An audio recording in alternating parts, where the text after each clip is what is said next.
नमस्कार विद्यार्थियों, मैं डॉक्टर रमेश सोनी। उत्कर्ष क्लासेस के लाइव प्लेटफॉर्म पर आप सभी लोगों का स्वागत है। संतोष जी, महेश जी, हिमांशु जी, दिनेश जी, सभी का नमस्कार। टॉपिक हम लोग कल पढ़ रहे थे, याद करिए, विश्व की प्रमुख घास भूमियाँ, major grasslands of the world के बारे में। हमने पढ़ा था घास भूमियों का विकास कहाँ कहाँ पर होता है। 10 से 20 डिग्री अक्षांशों के मध्य उष्ण कटिबंधीय घास भूमियाँ पाई जाती है। कल हमने पढ़ा था, याद करिए। नमस्कार सभी को, दिनेश जी, रेखा जी, पायल जी, सभी को नमस्कार। बस टॉपिक में जुड़िएगा आप लोग जल्दी साथ में। टॉपिक हम लोग चर्चा कर रहे थे विश्व के प्रमुख घास भूमियां, major grasslands of the world.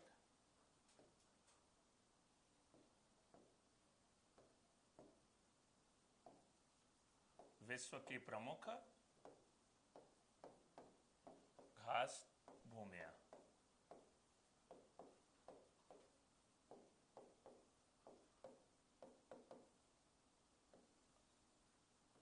कल हमने समझा था, याद करिए, सेलवास इत्यादि कई सारे शब्द हमने चर्चा किए थे। सेलवास शब्द था, हमने चर्चा किए थे विषुवतीय वर्षा वन इत्यादि। 10 से 20 डिग्री अक्षांशों के मध्य उष्ण कटिबंधीय घास भूमियां, शीतोष्ण कटिबंधीय घास भूमियां किन्हें कहा जाता है, वो सारा बातें हमने देखी थी। यहाँ पर मैं यहाँ पर एक छोटा सा चार्ट जैसा बना रहा हूँ आपके सामने, देखिए, वही हम सारी घास भूमियों पर यहाँ पर चर्चा करेंगे। दो यहाँ पर बिंदु निकल कर आएंगे, उष्ण कटिबंधीय घास भूमि और शीतोष्ण कटिबंधीय घास भूमि। तो पहला है उष्ण कटिबंधीय घास भूमियां।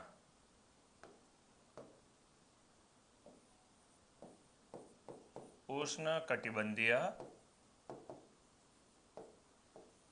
घास भूमियां, नोट भी करते जाएंगे साथ साथ मेरे। कल हमने जो पढ़े थे, याद करिए, उष्ण कटिबंधीय कर्क रेखा से मकर रेखा के मध्य। पवन कुमार जी, सभी को नमस्कार। सबका नाम मैं तो नहीं ले सकता यहाँ पर, लेकिन ठीक है, सारे आप लोग जुड़िएगा यहाँ पर। उष्ण कटिबंधीय घास भूमियां और कहलाती है शीतोष्ण कटिबंधीय घास भूमियां। शीतोष्ण कटिबंधीय घास भूमियां।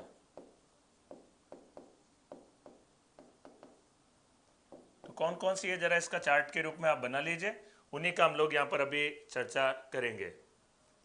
तो यहाँ पर एक घास भूमि है, पहली नाम कहलाती है सवाना लेनोस और तीसरी कहलाती है कैंपोस के नाम से। सवाना, लेनोस व कैंपोस, तीन तरह की घास भूमियां इसके अंतर्गत शीतोष्ण कटिबंध में है। पहला प्रेरीज, प्रेरी का या प्रेरीज का एक ही बात है। प्रेरीज, पंपास, स्टेपीज,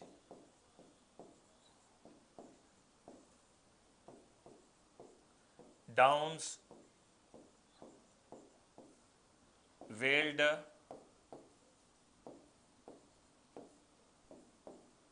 और कैंटरबरी, ये कुछ घास भूमियां, शीतोष्ण कटिबंधीय घास भूमियां। कई बार नाम से आता है, निम्न में से कौन सी तीन है वो अलग है एक दूसरे से। ये सिस्टमेटिक तरीके से हमने यहाँ पर लिख दिया है, ठीक है। कल मैंने आपको बताया था, आज सिस्टमेटिक तरीके से मैंने आपके सामने लिख दिया, उष्ण कटिबंधीय और शीतोष्ण कटिबंधीय घास भूमियों के नाम हुए। अब इसको विश्व नक्शे में देखते हैं कहाँ कहाँ पर है और कौन कौन सी अर्थात घास भूमियां किन किन देशों के अंतर्गत स्थित है। आवाज़ धीमे आ रही है, आवाज़ सही आ रही है मेरे ख्याल से। साउंड प्रॉब्लम थोड़ा चेक करिएगा टेक्निकल टीम, आवाज़ के बारे में थोड़ा।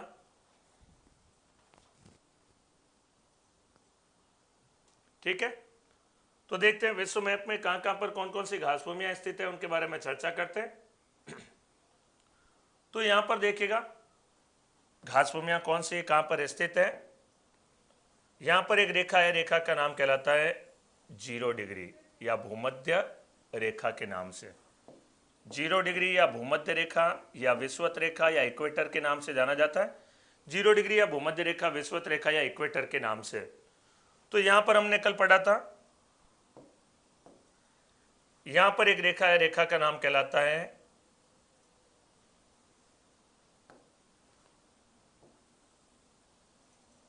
-23.5 डिग्री की रेखा, कर्क रेखा, और इधर हम कहें यहां पर मकर रेखा। कर्क रेखा 23.5 डिग्री और ये कहलाती है मकर रेखा के बारे में। कर्क रेखा व मकर रेखा, मध्य का जो क्षेत्र हमने नाम दिया था उष्ण कटिबंध के नाम से। बस इसमें अब घास भूमि लोकेट करते हैं, उष्ण कटिबंध। देखिए यहां पर एक घास भूमि हमने देखी थी, घास भूमि का नाम है कहलाता है सवाना, और इधर भी एक घास भूमि नाम कहलाती है सवाना के नाम से। ये जो घास भूमि है, घास भूमि का नाम कहलाता है सवाना घास भूमि। विशेषता देखिएगा, यह विश्व की सबसे बड़ी घास भूमि है। विश्व की सबसे बड़ी घास भूमि है, उसका नाम कहलाता है सवाना घास भूमि। अफ्रीका महाद्वीप में दोनों गोलार्धों में फैली है। 0 डिग्री के रेड रेखा जो है भूमध्य रेखा, 0 डिग्री के उत्तर में तो उत्तरी गोलार्ध में, दक्षिण में वो कहलाएगी दक्षिणी गोलार्ध में। उत्तरी व दक्षिणी दोनों गोलार्धों में फैली घास भूमि नाम कहलाती है सवाना घास भूमि के नाम से। अफ्रीका महाद्वीप के अनेक देशों में इसका विस्तार है। 10 से 20 डिग्री अक्षांशों के मध्य में फैली है। विश्व की सबसे बड़ी घास भूमि है, दुनिया की सबसे बड़ी घास भूमि कही जाती है, नाम कहलाती है सवाना घास भूमि। यहाँ पर बड़े आकार के जीव जंतु, शाकाहारी और मांसाहारी अनेक प्रकार के जीव जंतु जो पाए जाते हैं। डिस्कवरी वगैरह में जो प्रोग्राम आते हैं सामान्यतः इसी जगह के होते हैं, सवाना घासों में। तो बड़े आकार के जंतु पाए जाते हैं, जैसे आप लोग नाम सुना होगा बड़े आकार के जीव जंतुओं में शेर, हाथी, जिराफ, जेब्रा, ये सारे जंतु यहाँ पर पाए जाते हैं सवाना घास भूमि में। तो सवाना घास भूमि के अंतर्गत जिराफ, जेब्रा, हाथी, शेर इत्यादि बड़े आकार के जीव जंतु पाए जाते हैं। ये सारे जीव जंतु इस घास भूमि में, विश्व की सबसे बड़ी घास भूमि है और उष्ण कटिबंधीय घास भूमि नाम कहलाती है, सवाना घास भूमि के नाम से जानी जाती है। तो सवाल इससे आता है सवाना घास भूमि का विस्तार कहां पर है, तो अफ्रीका महाद्वीप में दोनों गोलार्धों में 10 से 20 डिग्री अक्षांशों के मध्य में। विश्व की सबसे बड़ी घास भूमि कौन सी है, तुम्हारा आंसर होगा सवाना घास भूमि। यहाँ किस प्रकार के जंतु, तो शाकाहारी और मांसाहारी दोनों प्रकार के जंतु पाए जाते हैं, जिसमें शेर, हाथी, जिराफ, जेब्रा इत्यादि है, ये सारे जंतु यहाँ पर पाए जाते हैं। समझ में आ रहा होगा सबको, ठीक है। आवाज भी आ रही है, आवाज कम आ रही है, कई जन लिख रहे हैं, तो टेक्निकल टीम सॉल्व कर रही है इस बारे में, जरा जल्दी से आप कर देंगे। तो यहाँ पर घास भूमि का नाम कहलाता है सवाना घास भूमि के नाम से। विश्व की सबसे बड़ी घास भूमि है, याद रखिएगा, दोनों गोलार्धों फैली अफ्रीका महाद्वीप में, नाम कहलाती है सवाना घास भूमि के नाम से। यहाँ पर एक घास भूमि हमने कल पढ़ा था, याद करिए, इस घास भूमि का नाम कहलाता है लेनोस। लेनोस घास भूमि का विस्तार कोलंबिया व वेनेजुएला, दो देश है यहाँ पर है, कोलंबिया देश और वेनेजुएला देश, इन दो देशों में फैली घास भूमि नाम कहलाती है लेनोस घास भूमि के नाम से जानी जाती है। लेनोस घास भूमि है वेनेजुएला व कोलंबिया, दक्षिणी अमेरिका महाद्वीप के देश है वेनेजुएला और कोलंबिया, इन दो देशों में नाम कहलाती है लेनोस घास भूमि के नाम से। अच्छे से आ रही है, ठीक है, ओके। यहां पर एक घास भूमि है, घास भूमि का नाम कहलाता है कैंपोस के नाम से जानी जाती है। कैंपोस घास भूमि का विस्तार है ब्राजील देश के अंतर्गत है, तो ब्राजील देश के अंतर्गत फैली एक उष्ण कटिबंधीय घास भूमि है, नाम कहलाती है, अर्थात कैंपोस के नाम से जानी जाती है। लेनोस व कैंपोस दक्षिणी अमेरिका महाद्वीप में स्थित उष्ण कटिबंधीय घास भूमियां हैं। लेनोस का विस्तार है वेनेजुएला व कोलंबिया देशों में, इधर वेनेजुएला यहाँ कोलंबिया देश है, और कैंपोस घास भूमि का विस्तार ब्राजील देश के अंतर्गत आ रहा है। अब आ रही है सही आवाज, ठीक है, चलिए बढ़िया है। बड़े बड़े जीव क्यों पाए जाते हैं, क्योंकि इधर देखिए बड़े बड़े जीव यहाँ पर पाए जाते हैं प्राकृतिक रूप से, पहले से ही है, शेर, हाथी, जिराफ, जेब्रा, खुले मैदान है, विस्तृत क्षेत्र है, तो बड़े बड़े जीव जंतुओं का विकास होता है। यहाँ पर बड़े जीव जंतुओं में आएगा शेर, हाथी, जिराफ, जेब्रा इत्यादि, इस प्रकार के जंतु यहाँ पर पाए जाते हैं, नाम कहलाते हैं सवाना घासों में। तो ये तीनों घास भूमियां हैं, देशों के नाम वगैरह याद रखने हैं, तो इसमें वेनेजुएला, कोलंबिया, इसमें आता है ब्राजील, और ये अनेक सारे देशों के अंतर्गत स्थित है 10 से 20 डिग्री अक्षांशों के मध्य, दोनों गोलार्धों में। तो ये घास भूमि नाम कहलाएगी सवाना। यहाँ पर एक देश है, देश का नाम देखेगा, यहाँ एक देश है, देश का नाम कहलाता है संयुक्त राज्य अमेरिका, यूएसए देश। यूएसए देश के अंतर्गत एक घास भूमि है, ये सारी कहलाएगी शीतोष्ण कटिबंधीय घास भूमियां। यहाँ जो होगी वो घास भूमियां कैसी कहलाएगी, शीतोष्ण कटिबंधीय, और यहाँ पर भी जो होगी वो कहलाएगी शीतोष्ण कटिबंधीय घास भूमियां। उष्ण, उष्ण के बाद आएगी शीतोष्ण। कैंपोस, लेनोस और कैंपोस, कैंपोस का विस्तार कुछ मात्रा में अर्जेंटीना में, लेकिन आबादी वगैरह बढ़ने के कारण वहां पर घास भूमियों का विकास थोड़ा सा कम हो गया है। मुख्य रूप से इसका विस्तार कहां पर है, इसका मुख्य रूप से विस्तार है ब्राजील देश के अंतर्गत माना जाता है, ठीक है। अब यहां पर एक घास भूमि है, इस घास भूमि का नाम कहलाता है, यहां पर जो मैं घास भूमि आपके सामने दर्शा रहा हूं, ये घास भूमि कहलाती है प्रेरीज घास भूमि। प्रेयरीज, बहुत ही महत्वपूर्ण घास भूमि, प्रेरीज घास भूमि। देखिए 0 डिग्री से काफी दूर है, 0 डिग्री से काफी दूर होगा तो अत्यधिक ठंडा क्षेत्र रहेगा। 0 से काफी उपोष्ण हम बोल सकते हैं, साधारण बोलचाल की भाषा में इसको उपोष्ण भी कह सकते हैं, लेकिन टेक्निकल रूप से थोड़ा सा अलग होता है उपोष्ण।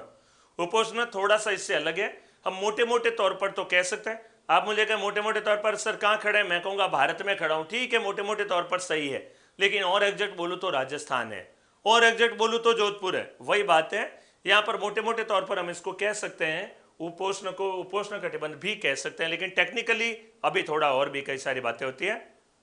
हाँ, तो देखिए आपने नरेंद्र जी ने अच्छा सवाल पूछा, सवाना घासभूमि के बीच में विषुवतीय वर्षा वन स्थित है, जो दोनों घासभूमि होनी चाहिए थी। देखिए सवाना घासभूमि है, इसके बीच में विषुवतीय वर्षा वन है, दोनों तरफ सवाना घासभूमि है, बिल्कुल सही बात है, दोनों तरफ सवाना है, इधर और इधर। यहाँ पर घासभूमि एक शीतोष्ण कटिबंधीय घासभूमि नाम कहलाती है प्रेरीज के नाम से। 0 डिग्री से काफी दूर है, और 0 डिग्री से दूर है तो बहुत ज्यादा ठंडी रहेगी, ठंडी रहेगी घासभूमि, और कई बार इसके ऊपर बर्फ भी जम जाती है। घासभूमि के ऊपर बर्फ जम जाएगी तो घास होगी, वो पशुओं को चरने में बड़ी दिक्कत रहेगी, क्योंकि बर्फ जमेगी तो पशु इसे चरेंगे तो बहुत ज्यादा दिक्कत रहेगी, उनको मुंह लगाएंगे तो ठंडा लगेगा, बहुत दिक्कत होगी। अब यहाँ पर संयुक्त राज्य अमेरिका में इधर की ओर यहाँ पर एक पर्वतीय भाग स्थित है, पढ़ा होगा आप लोगों ने। इस पर्वत का नाम कहलाता है रॉकीज पर्वत के नाम से जाना जाता है। ये पर्वत कहलाता है रॉकीज पर्वत, रॉकीज पर्वत के नाम से जाना जाता है। तो इधर है रॉकीज पर्वत, यहाँ पर है प्रेरीज घासभूमि, 0 डिग्री से दूर है, काफी ठंडी रहती है, बर्फ जम जाती है।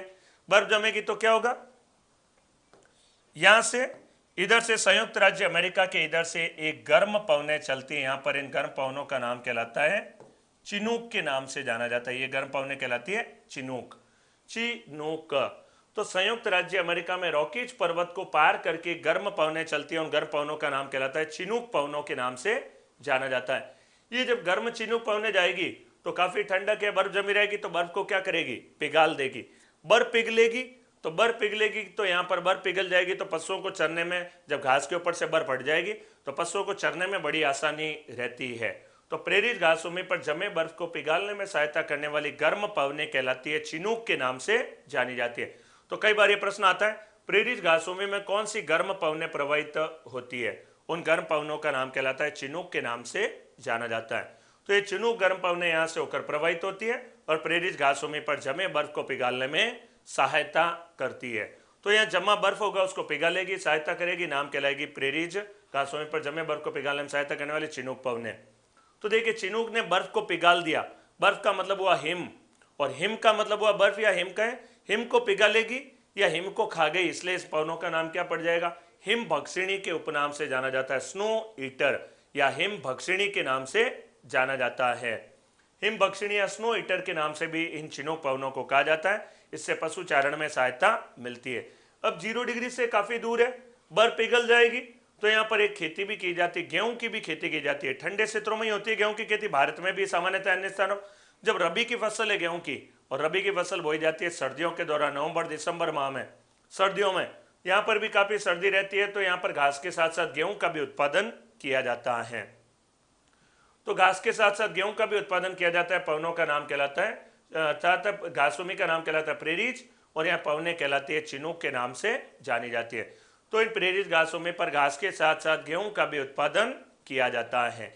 हिम भक्षिणी पवनों के नाम से, हिम का भक्षण, भक्षण का मतलब सेवन करना, स्नो ईटर, इंग्लिश में कहेंगे स्नो ईटर के नाम से जानी जाती है, हिम का भक्षण करती है। तो ये बातें इसमें महत्वपूर्ण है। तो ये कहलाती है प्रेरित घासभूमि के नाम से, संयुक्त राज्य अमेरिका के अंतर्गत। यहां पर एक घासभूमि है, इधर इस घासभूमि का नाम कहलाता है स्टेपिज के नाम से जानी जाती है। यूरोप महाद्वीप में इधर एक घासभूमि है, घासभूमि का नाम कहलाता है स्टेपीज।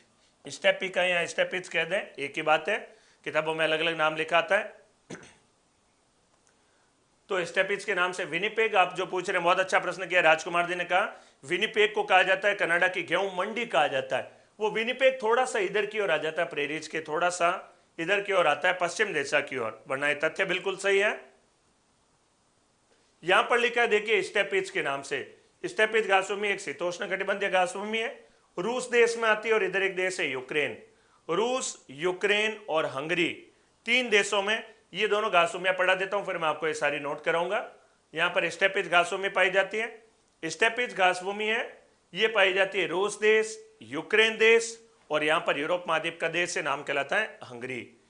रूस, यूक्रेन व हंगरी तीनों देशों में फैली घास भूमि नाम कहलाती है स्टेपिज घास भूमि के नाम से जानी जाती है। यहाँ पर भी घास के साथ साथ गेहूं का भी उत्पादन किया जाता है। तो घास के साथ साथ या गेहूं का भी उत्पादन किया जाता है, इसके लिए प्रसिद्ध है। और यहीं से जर्मनी देश से इधर से एक नदी निकलती है और उस नदी का नाम कहलाता है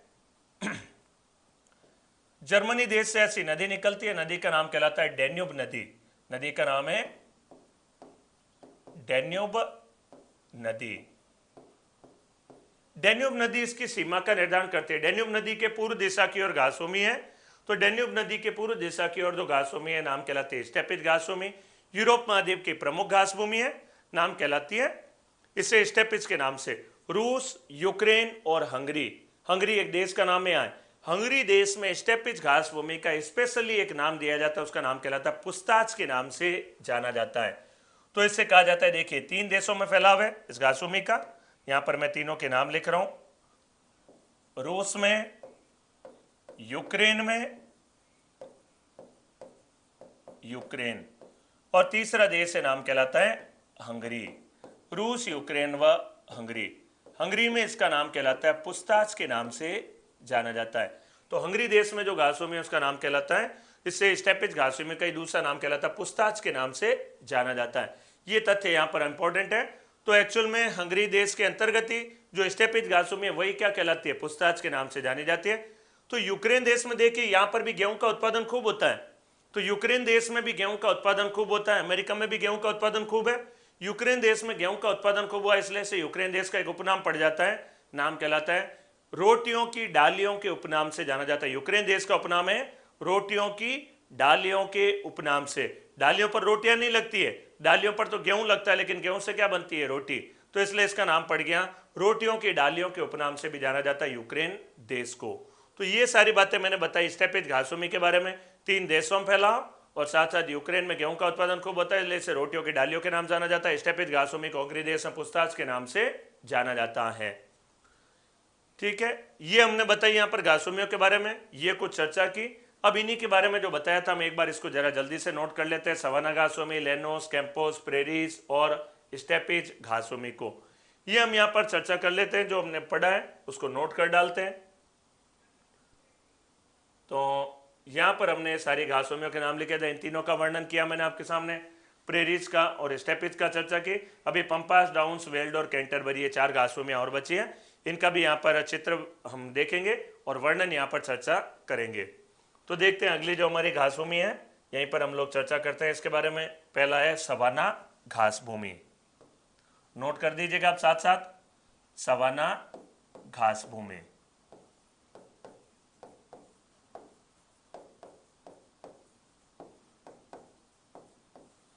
नोट जरूर करते चलना है साथ साथ, महत्वपूर्ण है ये सवाना घास भूमि।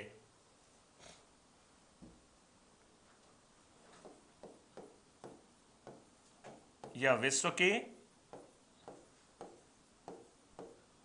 की सबसे बड़ी घास भूमि है, सबसे बड़ी घास भूमि है। तो दुनिया की सबसे बड़ी घास भूमि कही जाती है सवाना के नाम से। दूसरा,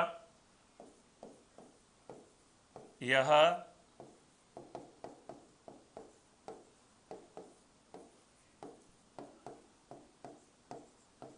अफ्रीका महाद्वीप में, या अफ्रीका महाद्वीप में 10 से 20 डिग्री अक्षांशों के मध्य, अक्षांशों के मध्य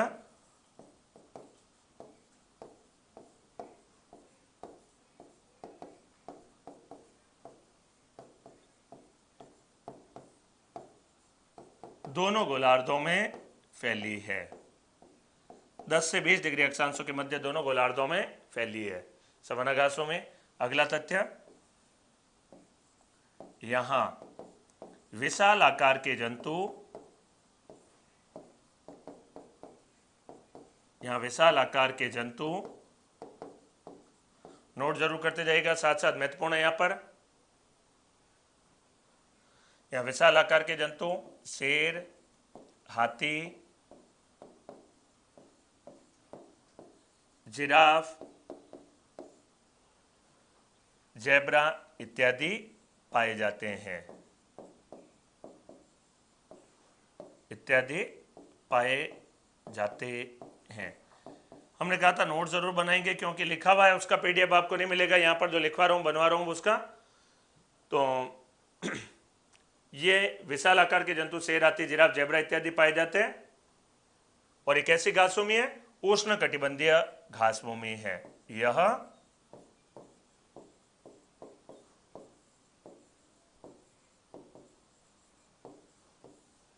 उष्ण कटिबंधीय घास भूमि है। यह उष्ण कटिबंधीय घास भूमि का उदाहरण है, नाम कहलाती है सवाना घास भूमि। कच्चा चिट्टा देख के बना सकते हैं, अफ्रीका महाद्वीप में कोई दिक्कत वाली बात नहीं, अभी बना देंगे, यहां तक नोट कर लीजिए। सवाना घास भूमि सबसे बड़ी घास भूमि है, अफ्रीका महाद्वीप 10 से 20 डिग्री अक्षांश के मध्य दोनों गोलार्धों में विशाल आकार के जंतु पाए जाते हैं और यह एक उष्ण कटिबंधीय घास भूमि है। यहां तक नोट कर लीजिए। हाँ, मैप को एक बार फिर से दिखा दूंगा मैं भी चित्र बनाने के बाद में सारा, एक बार आप यहां तक नोट कर लीजिए, महत्वपूर्ण है ये, एक बार सारा यहां पर लिख लीजिए।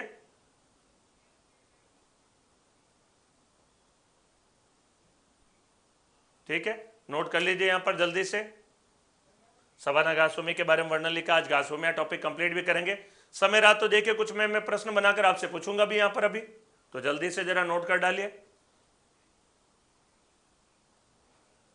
हो गया? ठीक है, देखिए मैप तो हम ऐसे बना सकते हैं, यहां पर अफ्रीका महाद्वीप का मैप तो बड़ा सिंपल है, इस प्रकार से।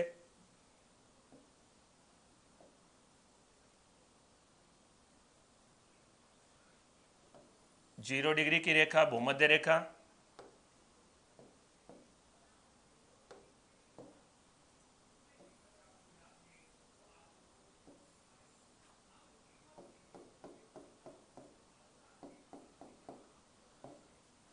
सवाना घास भूमि,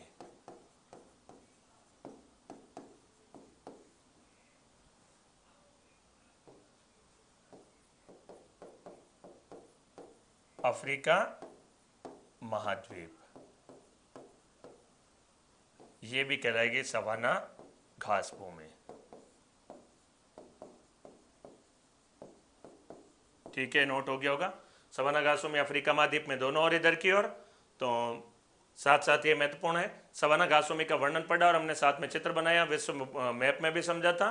तो ये कहलाती है सवाना घास भूमि, उष्णकटिबंधीय घास भूमि, विभिन्न देशों के अंतर्गत स्थित है, 10 से 20 डिग्री अक्षांशों के मध्य। ये सारा महत्वपूर्ण हो गया यहां पर। तो ये चित्र था हमारा, चित्र यहां पर महत्वपूर्ण है, जो सारा बातें हमने यहां पर पढ़ी।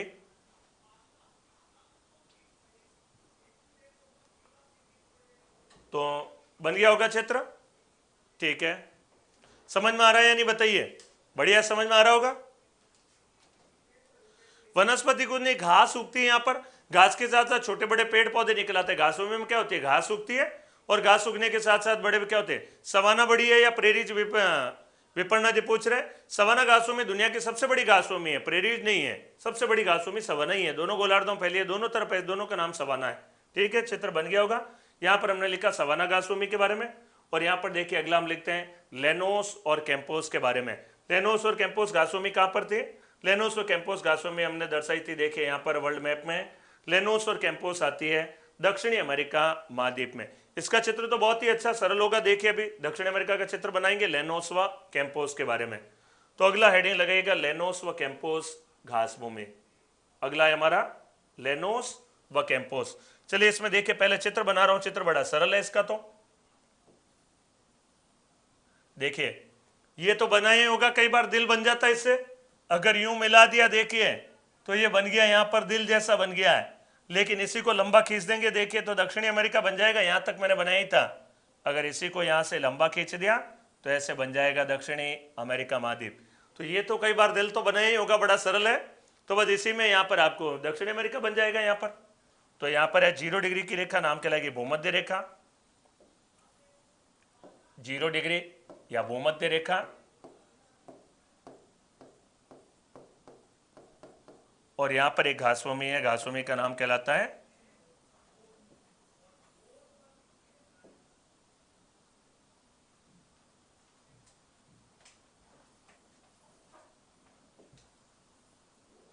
दो घासभूमियां दक्षिण अमेरिका महाद्वीप में, महाद्वीप का नाम हुआ दक्षिणी अमेरिका, और ये घासभूमि कहलाती है लेनोस घासभूमि, लेनोस घास भूमि। चित्र बना लीजिए साथ साथ मेरे। और ये कहलाती है कैंपोस घास भूमि। आपने सही कहा था, ब्राजील के साथ साथ कुछ मात्रा विस्तार अर्जेंटीना में भी आ जाता है, लेकिन मुख्य रूप से ब्राजील देश में फैली है। सवाना तो अनेक सारे देशों में, लेनोस वगैरह के, इनके नाम मैं आपके सामने लिख रहा हूं। देखिए मैंने बताए भी थे वर्णन में, और पुनः वर्णन में भी आ जाएंगे नाम वगैरह। देखिए तो वर्णन लिख डालिएगा यहीं पर। दक्षिणी अमेरिका महाद्वीप के, दक्षिणी अमेरिका महाद्वीप के कोलंबिया व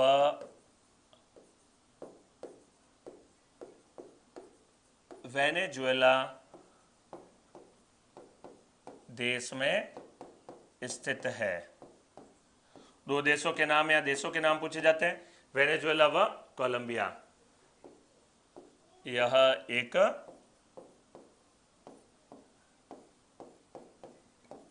उष्ण कटिबंधीय घास भूमि है, उष्ण कटिबंधीय घास भूमि है। तो नाम कहलाएगी लेनोस के नाम से। लेनोस एक उष्ण कटिबंधीय घास भूमि है, दक्षिण अमेरिका में देखिए सबसे उत्तर दिशा में पाई जाती है। नाम कहलाती है, घास भूमि का नाम है यहाँ पर लेनोस घास भूमि। और यहाँ पर अगली जो घास भूमि नाम कहलाती है कैंपोस के नाम से। यहाँ तक हमने वर्णन लिखा लेनोस, और यहाँ पर जो कि दक्षिणी भाग में कहलाती है कैंपोस घास भूमि के नाम से। महाद्वीप का नाम हुआ दक्षिणी अमेरिका महाद्वीप, दक्षिणी अमेरिका महाद्वीप। देखिए ज्योग्राफी में चित्रों की इंपॉर्टेंस है, कच्चा चिट्टा पक्का चिट्टा सभी तरीके से एकदम क्लियर होना चाहिए वहां पर हमने अच्छे से। हाँ, अगर वेनेजुएला व कोलंबिया दोनों में से भी चुनना पड़े तो ज्यादा महत्वपूर्ण है। देखिए ये वाला आपको चुनना होगा, वेनेजुएला या कोलंबिया दोनों में से कोई एक ऑप्शन पूछ ले, दोनों का कंबाइंड ऑप्शन आए तो दोनों सही है। अगर आपको एग्जाम में एक ऑप्शन पूछे लेनोस घास भूमि का विस्तार कोलंबिया में या वेनेजुएला, तो वेनेजुएला में ज्यादा है तो ज्यादा सही माना जाएगा वेनेजुएला। एक ऑप्शन चुनना पड़े तो आंसर दीजिएगा वेनेजुएला। ठीक है। कैंपोस घास भूमि, यह घास भूमि, यह घास भूमि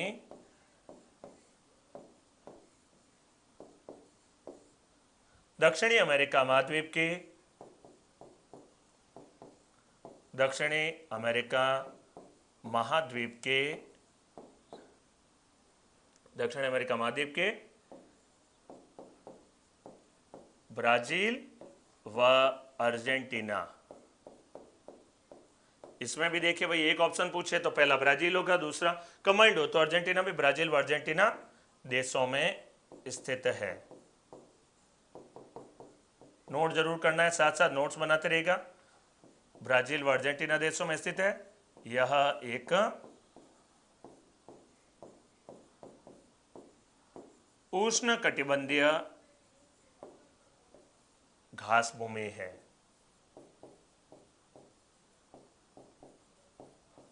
उष्ण कटिबंधीय घास भूमि है। तो तीन उष्ण कटिबंधीय घास भूमियां प्रमुख लेनोस, कैंपोस और तीसरी कहलाती है सवाना के नाम से। ये बातें हमने यहाँ पर चर्चा की। तो ये कहलाता है दक्षिण अमेरिका महाद्वीप की प्रमुख घास भूमियां लेनोस और कैंपोस। तो बिल्कुल सही कह रहे हैं अमृता जी, कुमारी जी कह रहे हैं सर लेनोस वेनेजुएला पूछा गया था एग्जाम में, एक ऑप्शन चुनना पड़े तो वेनेजुएला, दोनों चुनना पड़े तो वेनेजुएला व कोलंबिया कंबाइंड ऑप्शन में। ठीक है। प्रवीण जी कह रहे हैं सर भारत का भूगोल भी आप ही पढ़ाए। पढ़ाऊंगा मैं, जरूर प्रयास करूंगा, भारत का भूगोल मैं ही पढ़ाने का प्रयास पूरा पढ़ाऊंगा। प्रयास क्या बल्कि मैं ही पढ़ाऊंगा, चिंता मत कीजिए। विश्व भूगोल हो जाएगा तो मैं जरूर मैं ही पढ़ाऊंगा। ये बातें समझ में आ रही है नहीं बताइए। अभी एग्जाम तो देखिए निकट में कोई है नहीं लॉकडाउन के कारण, तो बढ़िया से पहले इसको पढ़ लीजिए। एक बार पढ़ना, बढ़िया पढ़ना और अच्छे से कर लेना। तो सर्कल टेस्ट में कौन कौन से टॉपिक के क्वेश्चन आएंगे, टॉपिक के क्वेश्चन आएंगे देखिए कल टेस्ट में आपके घास भूमियों से रिलेटेड भी आएंगे। और पिछला हमने क्या टॉपिक पढ़ा था, पर्वत झीलें वगैरह जो पढ़ा सारों के, अभी तक जितने भी पढ़े हैं वो सारे टॉपिक के यहाँ पर क्वेश्चन बनेंगे। ठीक है। तो ये कहलाएगा लेनोस व कैंपोस घास भूमि। और सवाना घास भूमि का वर्णन हमने लिखा था। हो गया चित्र और वर्णन यहाँ पर, बढ़िया समझ में आ रहा है। ठीक है। अब अगला देखिए, हमने जो यहां पर घासभूमि पढ़ी थी इसके बारे में दर्शाते हैं। यहां एक घासभूमि पढ़ी थी हमने, इसका नाम था प्रेरिज घासभूमि। संयुक्त राज्य अमेरिका में गेहूं के उत्पादन के लिए भी प्रसिद्ध है। चिनूक पवने चलती है यहाँ पर, प्रेरिज घासभूमि पर जमे बर्फ को पिघालती है, नाम कहलाती है प्रेरिज घासभूमि के नाम से जानी जाती है। तो ये कहलाएगी प्रेरिज घासभूमि। इसका भी जरा हम आगे वर्णन करते हैं। देखिए चित्र बनाते हैं, यहाँ पर चित्र बनाकर वर्णन करेंगे। तो यहां तक हमने लिखा था लेनोस व कैंपोस। अगली घासभूमि का नाम देखते हैं, घासभूमि कहलाती है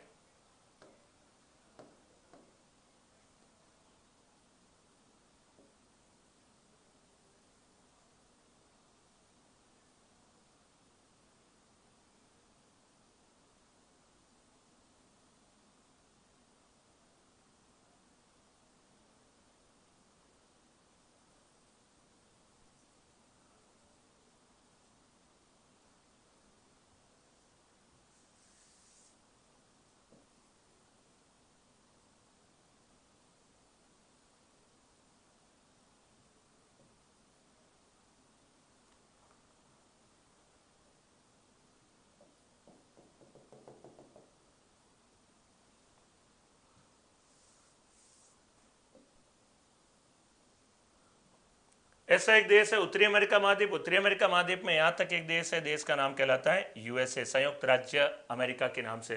ये कहलाती है हडसन की खाड़ी, ये कहलाती है मैक्सिको की खाड़ी के नाम से जाने जाती है। कच्चा चिट्टा मैंने आपके सामने बनाया। यहां पर अब हम दर्शाएंगे घासभूमि का नाम कहलाएगा प्रेरिज घासभूमि के नाम से। यहां पर एक घासभूमि है, घासभूमि का नाम कहलाता है प्रेरिज। यहां पर एक पर्वत है, पर्वत का नाम कहलाएगा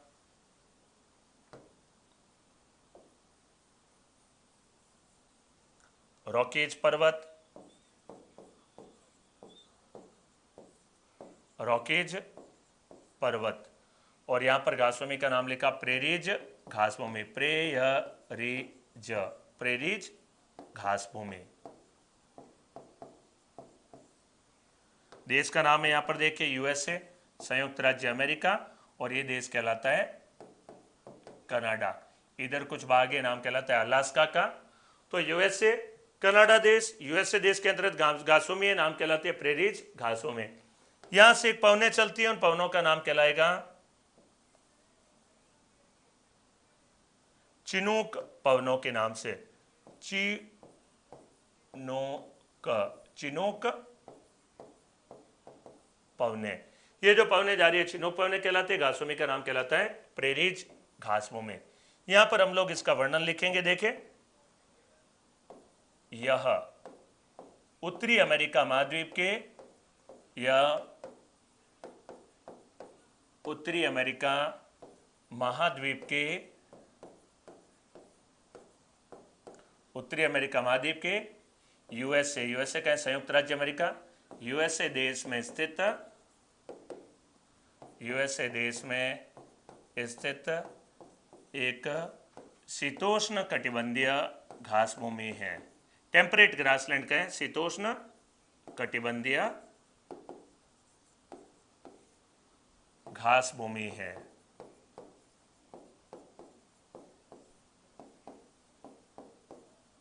यहां घास के साथ साथ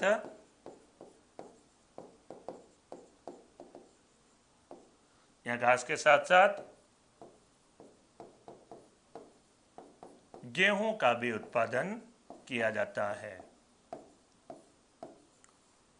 घास के साथ साथ गेहूं का भी उत्पादन किया जाता है। यह लाइन महत्वपूर्ण है, घास के साथ साथ गेहूं का भी उत्पादन किया जाता है, महत्वपूर्ण है। सर कंपास में दोनों देश आ जाए तो कौन सा सही होगा? लेनोस और कैंपोस में आ जाएगा, कैंपोस में आ जाएगा तो दोनों में से सही देश होगा ब्राजील, क्योंकि ज्यादा विस्तार ब्राजील में। और लेनोस में दो में से कोलंबिया वेनेजुएला में आ जाए तो आंसर होगा ज्यादा सही, एक चुनना पड़े तो आंसर होगा वेनेजुएला। और कमांड ऑप्शन आए तो कमांड वाला सही होगा। ठीक है, मैं से तो मैं यहाँ पर आंसर देता रहूंगा, आप कोई दिक्कत वाली बात नहीं, आप जो पूछेंगे आंसर देते रहेंगे, लेकिन यहाँ इधर नोट कराऊंगा तो शायद नजर नहीं आ पाए कमेंट के साथ, तो यहाँ पर जरा अच्छे से पढ़िएगा। ठीक है सर, आपने टिटिका का लेख आईएएस लेख बताइए, बिल्कुल सही है एग्जाम में और कई जगह। ये तो बड़ा फेमस सा तथ्य है, मैं अपनी बर्थडे चाहे भूल जाऊं कोई दिक्कत नहीं, लेकिन ये तथ्य नहीं भूल सकता। टिटिका का लेक है वो दुनिया की सर्वाधिक ऊंचाई पर स्थित झील है, नाम कहलाती है टिटिका का। इसमें कोई डाउट नहीं है, कई बार एग्जाम में प्रश्न भी पूछ चुका और महत्वपूर्ण भी है ये, ठीक है। तो गेहूं का भी उत्पादन किया जाता है यहां पर। प्रेरीज घास भूमि, प्रेरीज घास भूमि पर जमे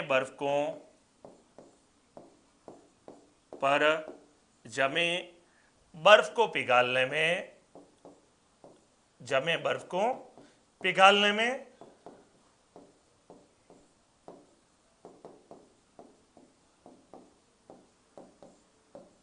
सहायता करने वाली गर्म पवने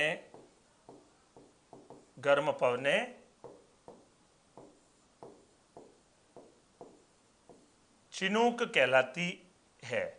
इन गर्म पवनों का नाम कहलाता है चिनूक। गर्म पवने चिनूक कहलाती है। तो इन गर्म पवनों का नाम दिया जाता है चिनूक। चिनूक पवनों को हिम भक्षिणी, इंग्लिश में कहेंगे स्नो ईटर।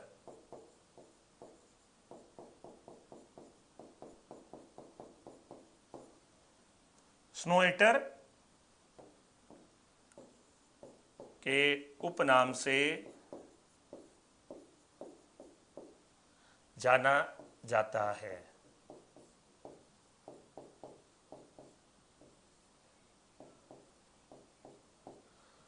तो ये घासभूमि के बारे में कहलाएगा प्रेरित घासभूमि। संयुक्त राज्य अमेरिका के अंतर्गत क्षेत्र बनाकर हमने यहां पर वर्णन किया, तो ये कहलाएगी प्रेरित घासभूमि के नाम से जानी जाती है। मुख्य रूप से इसका विस्तार है वो प्रेरित का है अमेरिका में, ठीक है। बाउंड्री पर है तो थोड़ा बहुत कनाडा में जरूर आ सकता है, लेकिन अब वो कोई बाल की खाल हम नहीं निकाल रहे हैं। यहां पर मेन इंपॉर्टेंट बात है कौन से देश में, तो हमारा आंसर एक चुनना होगा, यूएसए, संयुक्त राज्य अमेरिका में गेहूं का उत्पादन यहां पर खूब होता है। तो ये कहलाएगा प्रेरित घासभूमि। पवने कहलाती है चिनूक पवनों के नाम से जाना जाता है। हाँ, थोड़ा बहुत विस्तार कनाडा में भी है, नो डाउट कनाडा में भी है, बाउंड्री पर है तो कनाडा में भी विस्तार होगा, लेकिन अधिकांश विस्तार है वो सारा लगभग प्रेरित घासभूमि का है संयुक्त राज्य अमेरिका में। रामनिवास जी आपके कमेंट दिख रहे हैं, बिल्कुल कोई डाउट नहीं, दिख रहे हैं सारे, सबके कमेंट आ रहे हैं।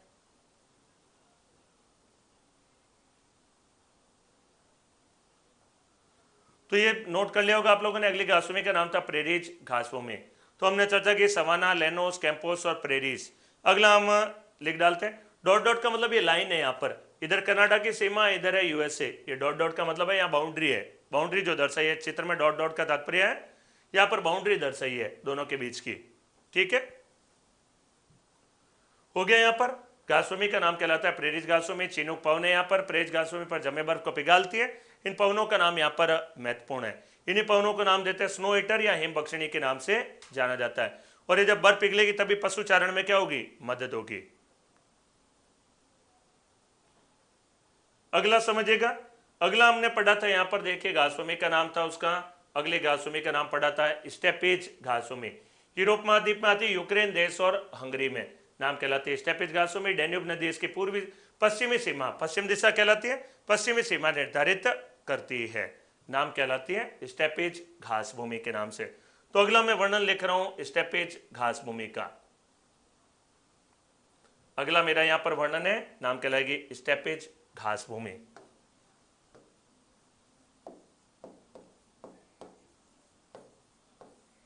पांचवी हमारी घासभूमि है लेनोस, कैंपोस, सवाना, प्रेरीज और स्टेपेज। स्टेपेज घास भूमि।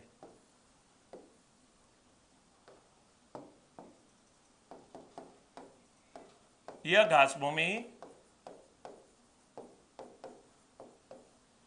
यूरोप महाद्वीप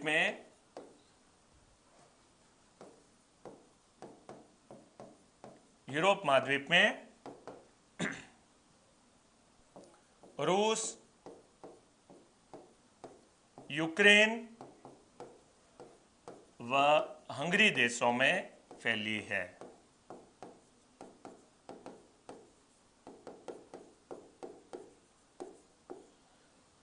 यूरोप यूरोप महाद्वीप के रूस, यूक्रेन व हंगरी देशों में फैली है।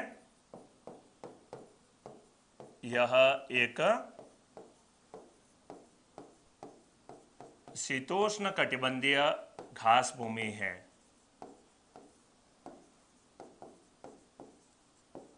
शीतोष्ण कटिबंधीय घास भूमि है जहां घास के साथ साथ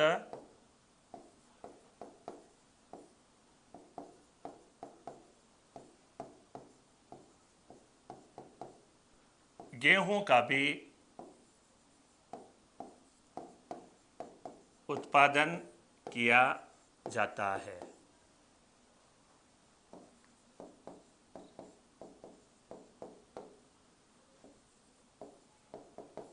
यहाँ घास का नाम है स्टीपा व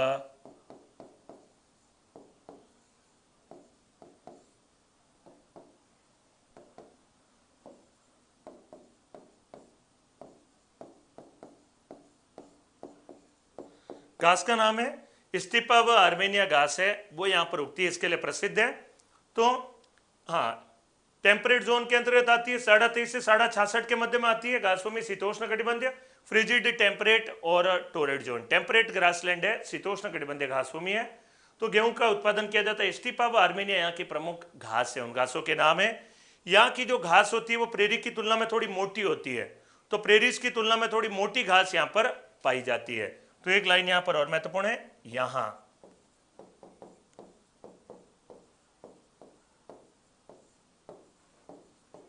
प्रेरीज की तुलना में मोटी घास पाई जाती है। प्रेरीज में जो घास उगती है उससे थोड़ी मोटी होती है। सवाना में भी उगती है, वो मोटी घास होती है, लंबी घास भी होती है और मोटी घास भी होती है सवाना में। यहां पर भी प्रेरीज की तुलना में मोटी घास पाई जाती है। यहां पर एक नोट करके लिखने की बात है, यहीं पर मैं लिख रहा हूं छोटा सा एक नाम, पुस्ताज।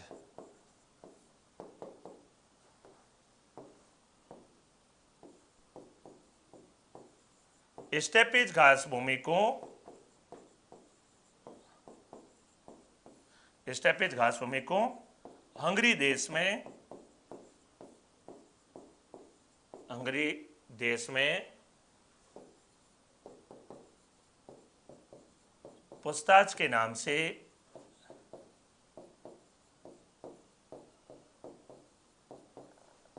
जाना जाता है। तो पुस्ताज नाम भी आता है स्टेपीज घास भूमि का। हंगरी देश में दूसरा नाम है, नाम कहलाता है पुस्ताज के नाम से। पंपास नहीं लिखवाया तो अभी लिखवा दूंगा रोहित जी बीच में, कोई दिक्कत नहीं। इसके बाद अगले हम पंपास घासों में ही देखेंगे। स्टेपीज के बाद पंपास, फिर डाउन्स और वेल्ड और कैंटरबरी, 4 बाकी है, अभी चारों भी लिख डालेंगे, कहीं नहीं जाएंगे। ठीक है, क्रम में ऊपर नीचे हो गया, कोई दिक्कत नहीं, उसको अगला लिख डालेंगे। पंपास अभी हम अगला वाला वही चर्चा कर देंगे, ठीक है। तो स्टेपीज घास भूमि को अंग्रेजी देश में नाम कहलाता है, पुस्ताज के नाम से जाना जाता है। और यहीं पर एक नोट करके बात और लिखेंगे, यूक्रेन देश को गेहूं का उत्पादन भारी मात्रा में किया जाता है, इसलिए इसे रोटियों की डालियों के उपनाम से जाना जाता है। कैंटरबरी न्यूजीलैंड में अभी चर्चा करेंगे राहुल जी, क्रम में आएगा, भी हम चर्चा कर देंगे उसमें। तो यहाँ पर यूक्रेन देश में भी गेहूं का उत्पादन खूब होता है, रोटियों की डालियों के उपनाम से जाना जाता है। यहां तक नोट हो गया होगा, पुस्ताज तक। स्टेपीज के बाद आया यहां पर एक नाम है पुस्ताज के नाम से, ठीक है। तो अगला देखिएगा, इसमें हम लिखते हैं, यहां एक नोट लगाकर बात है,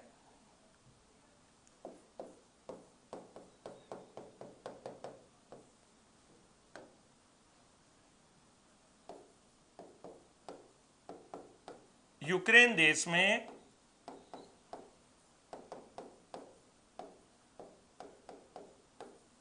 गेहूं का भारी मात्रा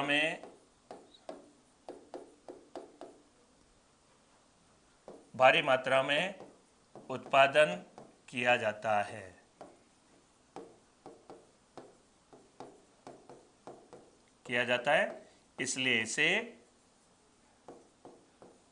इसलिए इसे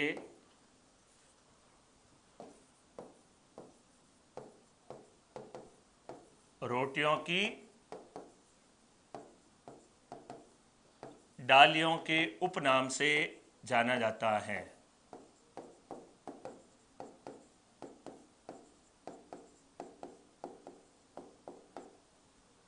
रोटियों की डालियों के उपनाम से जाना जाता है। यूक्रेन देश में गेहूं का भारी मात्रा में उत्पादन है, इसलिए यहाँ पर महत्वपूर्ण है ये। तो ये नोट में हमने एक बात लिख डाली यहाँ पर, स्टेपेज के साथ पूछताछ के बाद नोट के रूप में यूक्रेन देश के बारे में एक तथ्य लिखा है। अगला अब हम देखते हैं पंपास घास भूमि कहां पर है, उसके बारे में जरा वर्णन करते हैं। देखिए अगली घास भूमि यहां पर देखते हैं, चित्र के रूप में आएगा पंपास घास भूमि। यहां पर एक घास भूमि है, इस घास भूमि का नाम कहलाता है, विश्व मैप में देखें तो यहां पर एक घास भूमि है, इस घास भूमि का नाम कहलाता है पंपास। पंपास घास भूमि, यहां पर एक घास भूमि नाम कहलाती है पंपास, अर्जेंटीना देश के अंतर्गत आती है। अर्जेंटीना देश की स्थिति एक प्रमुख घास भूमि है, शीतोष्ण कटिबंधीय घास भूमि नाम कहलाती है पंपास के नाम से। यहाँ एक विश्व प्रसिद्ध पौष्टिक घास उगती है, उसका नाम कहलाता है अल्फा अल्फा के नाम से। यहाँ एक घास है, घास का नाम कहलाता है अल्फा अल्फा के नाम से जानी जाती है। बहुत ही महत्वपूर्ण घास है ये, कई बार नाम पूछा जाता है इस घास का, अल्फा अल्फा। ये घास की प्रजाति है, घास की किस्म है, उसका नाम कहलाता है अल्फा अल्फा। बहुत ही पौष्टिक घास मानी जाती है, तो अल्फा अल्फा कहा जाता है। इस पौष्टिक घास को यहाँ पर अर्जेंटीना देश में पशु चराते हैं, पशुओं को यहाँ पर लाकर चराते हैं। तो पशुओं को चराएंगे, पौष्टिक घास चरेंगे तो मोटे तगड़े हो जाएंगे। मोटे तगड़े होंगे तो दो ही बातों का उद्देश्य पूरा किया जा सकता है, या तो दूध की प्राप्ति करे या मोटा तगड़ा करके मांस की प्राप्ति करे। तो अर्जेंटीना देश यहाँ अपने पशुओं को लाकर चराता है अल्फा अल्फा घास में और उनको मोटा तगड़ा करके मांस की प्राप्ति करता है। इसलिए अर्जेंटीना देश विश्व का प्रमुख मांस निर्यातक राष्ट्र है, मीट का एक्सपोर्ट करने वाला देश है। देश का नाम कहलाता है अल्फा अर्थात अर्जेंटीना देश। क्यों है? क्योंकि पंपास घास भूमि में पौष्टिक घास उगती नाम कहलाती है अल्फा अल्फा के नाम से जानी जाती है। तो ये घास भूमि कहलाती है अल्फा अल्फा के नाम से जानी जाती है। पंपास घास भूमि अर्जेंटीना देश में, शीतोष्ण कटिबंधीय घास भूमि, पौष्टिक घास उगती है अल्फा अल्फा। अर्जेंटीना देश पशुओं को चराता है, मोटा तगड़ा करके मांस की प्राप्ति करता है, इसलिए अर्जेंटीना देश विश्व का सबसे प्रमुख मांस निर्यातक राष्ट्र बन गया, मीट एक्सपोर्ट कंट्री। और दुनिया की मांस मंडी कही जाती है वो यूएसए का शिकागो नगर है। मांस मंडी तो शिकागो और मांस निर्यातक राष्ट्र का नाम है वो कहलाता है अर्थात अर्जेंटीना देश। पंपास घास भूमि के कारण महत्वपूर्ण स्थान हो गया। क्वेश्चन की पीडीएफ मिलेगी आपको, जो प्रिंटेड क्वेश्चन है जो मैंने पिछले कराए थे वो आपको मिल जाएगी। आज मैं अच्छे से बोल दूंगा, कोशिश करेंगे मंडे तक आपको पीडीएफ उसकी मिल जाए। पूरा मेरा प्रयास रहेगा, मैं इस बात को पहुंचा दूंगा टेक्निकल टीम तक। जो मैंने प्रश्न सॉल्व कराए थे आपको उनकी पीडीएफ आपको मिल जाएगी, लेकिन आज नहीं, संडे के बाद में मिलेगी, क्योंकि पहले टेस्ट दे दीजिए आप, उसके बाद में अच्छे से, कल टेस्ट रहेगा 25 प्रश्नों का, अच्छे से याद रखना, महत्वपूर्ण रहेगा। तो अगली घास भूमि का नाम है पंपास घास भूमि। अगला हम नोट करते हैं पंपास घास भूमि।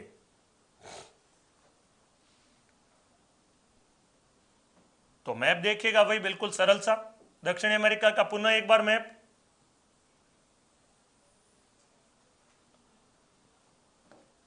देश है, यहां पर एक देश का नाम कहलाता है, ऐसे देश है, देश का नाम है अर्जेंटीना।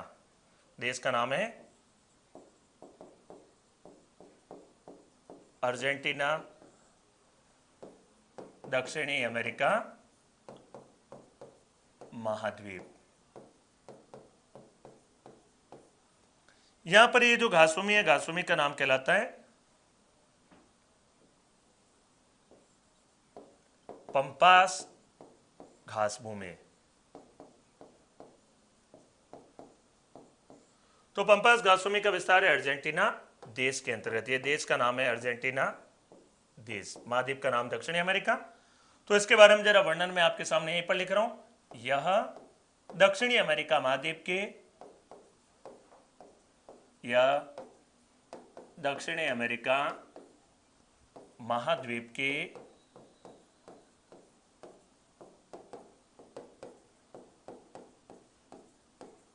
अर्जेंटीना देश में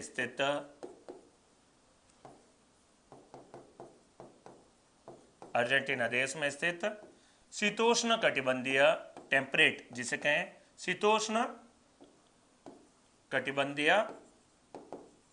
घास भूमि है।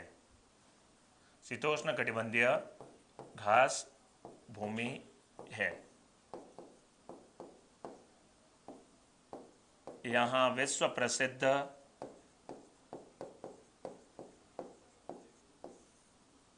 पौष्टिक घास, विश्व प्रसिद्ध पौष्टिक घास नाम ये बड़ा है अल्फा अल्फा। ये कई बार एग्जाम में पूछा जाता है अल्फा अल्फा क्या है, तो घास की एक किस्म है जो पौष्टिक है, पौष्टिक घास अल्फा अल्फा उगती है। जहां अर्जेंटीना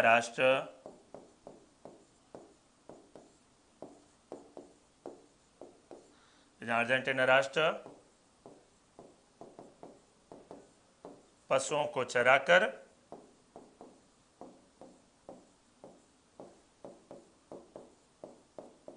मोटा तगड़ा करके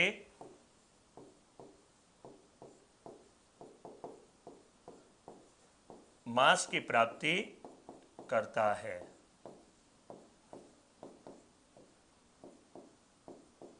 इसलिए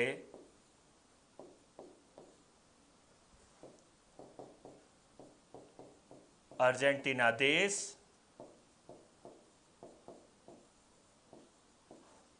विश्व का प्रमुख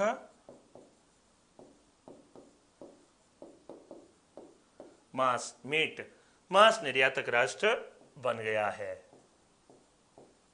मीट एक्सपोर्ट कंट्री, मांस निर्यातक राष्ट्र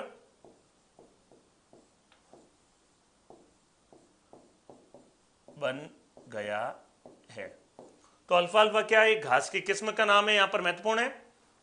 तो घास की किस्म का नाम है जहां पर घास अर्थात उगती है, बहुत ही पौष्टिक घास कहलाती है। तो ये बात इसमें बिल्कुल महत्वपूर्ण है। बढ़िया से समझ में आ रहा होगा मेरे ख्याल से, अच्छे समझ में आ रहा, कोई दिक्कत तो नहीं? अभी तक जितना हमने पढ़ा सारा समझ में आ रहा होगा बिल्कुल बढ़िया से। तो ये घास भूमि का नाम कहलाता है पंपास घास भूमि के नाम से जानी जाती है। तो पंपास घास भूमि कहलाती है, बहुत ही महत्वपूर्ण है।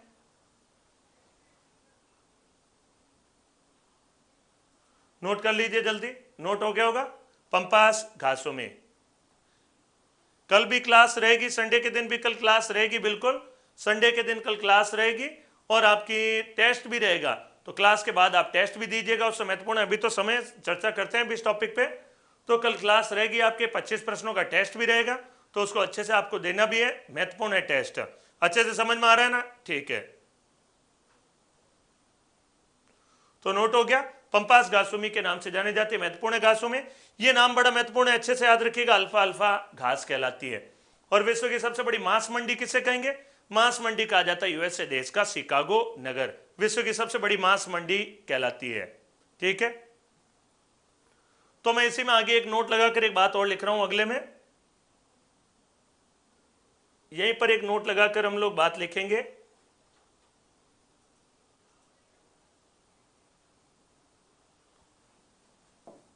नोट लगाकर एक बात आप लिख लीजिए इसके बाद में।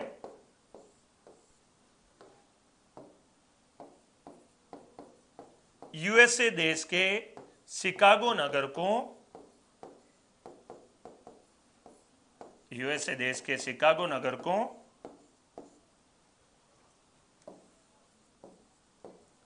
विश्व की मांस मंडी। शिकागो नगर मुझे जल्दी से कमेंट करके बताओ कौन सी झील के किनारे पर स्थित है? पढ़ाया था मैंने, याद करिए। शिकागो नगर कौन सी झील के किनारे पर स्थित है, ये जरा कमेंट करके बताएं मुझे। यूएसए देश का शिकागो नगर को विश्व के मांस मंडी के रूप में जाना जाता है।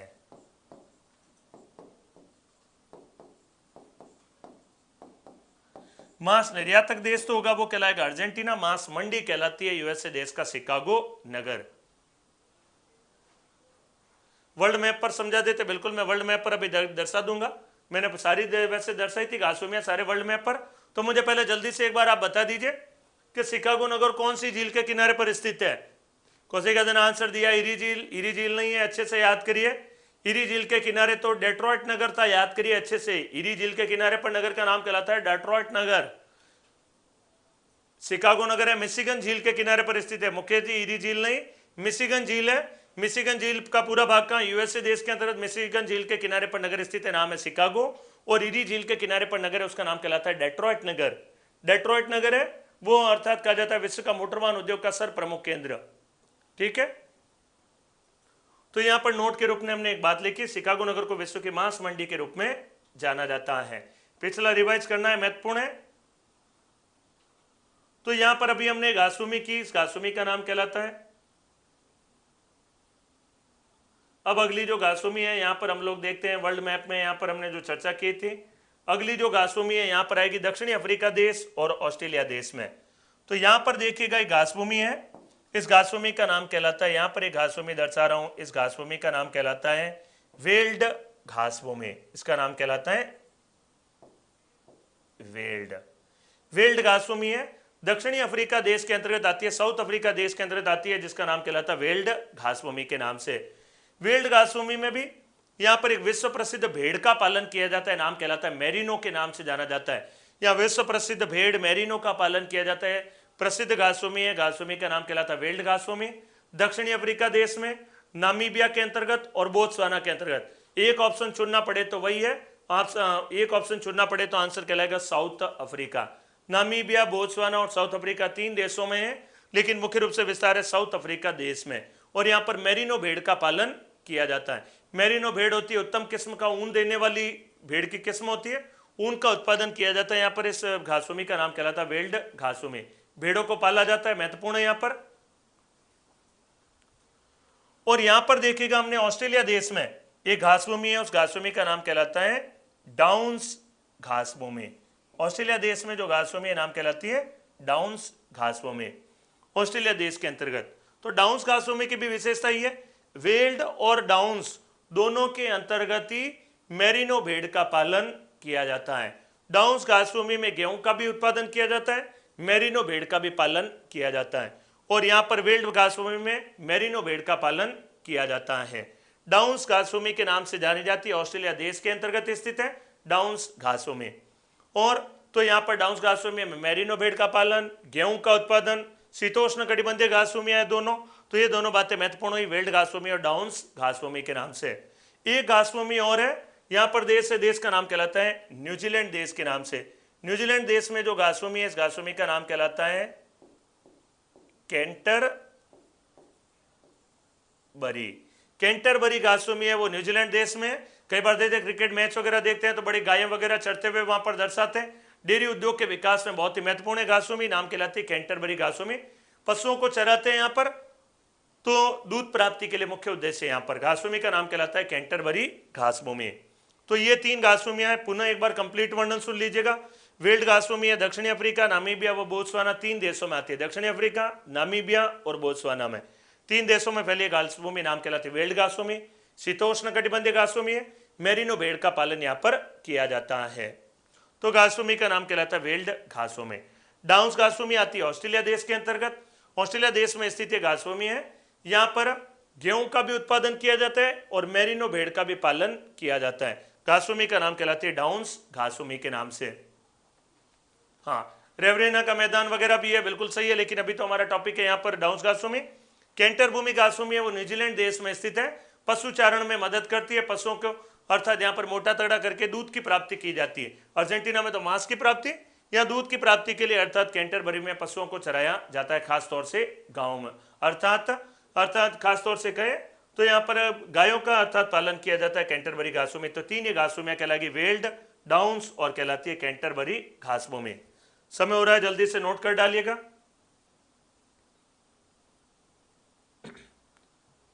अगली जो हमारी घासभूमि है नाम कहलाती है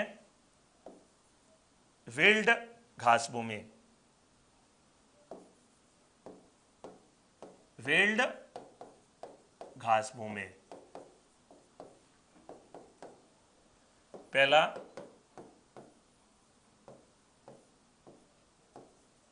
यह शीतोष्ण कटिबंधीय घासभूमि है, शीतोष्ण कटिबंधीय घास भूमि है।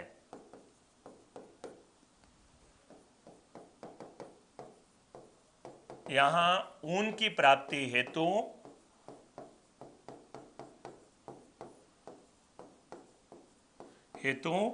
मेरिनो भेड़ का पालन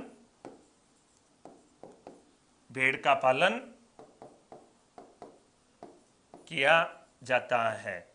मेरिनो भेड़ का पालन किया जाता है। तो इसके लिए प्रसिद्ध घासभूमि नाम कहलाती है वेल्ड घासभूमि। यह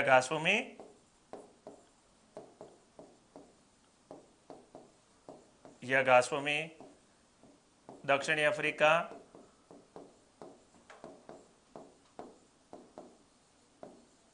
एक चुनना पड़े आंसर तो वही आंसर होगा दक्षिणी अफ्रीका, नामीबिया,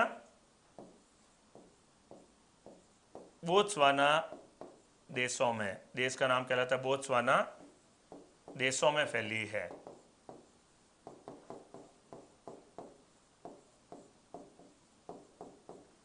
बोत्सवाना देशों में फैली है, नाम कहलाती है वेल्ड घासभूमि के नाम से। मुख्य रूप से एक आंसर चुनना पड़े तो देशों का नाम मैंने लिखा, देखिए यहां पर मुख्य रूप से जिस देश का नाम है तो वो कहलाती है साउथ अफ्रीका देश के अंतर्गत नामीबिया, और बोत्सवाना देश भी है, यहां पर भी फैली है घासभूमि, घासभूमि का नाम कहलाती है वेल्ड घासभूमि के नाम से जानी जाती है।